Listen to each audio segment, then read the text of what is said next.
त्या रात्री राधा खूप विचारात होती. आता शेवटचं पान लिहायचं होतं, पण मनात शब्द नव्हते. भावना होत्या, पण त्या शब्दांमध्ये गुंफता येत नव्हत्या.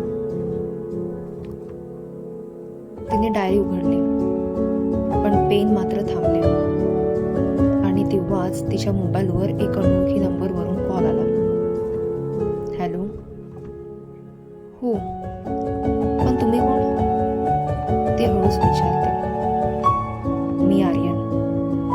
तुमची जुनी डायरी मला एका पुस्तक दुकानात मिळाली. मागच्या पानावर तुमचं नाव आणि नंबर होता, म्हणून कॉल केला. त्या क्षणी राधाला जाणवलं की कदाचित हे शेवटचं पान आर्यनसाठी लिहिणं योग्य ठरेल. पण मनात खोल कुठेतरी एक नवीन विचार नकळत येऊन जात होता की कदाचित आर्यन सोबत एक नवीन डायरीचं पहिलं पान सुरू व्हायचं असेल.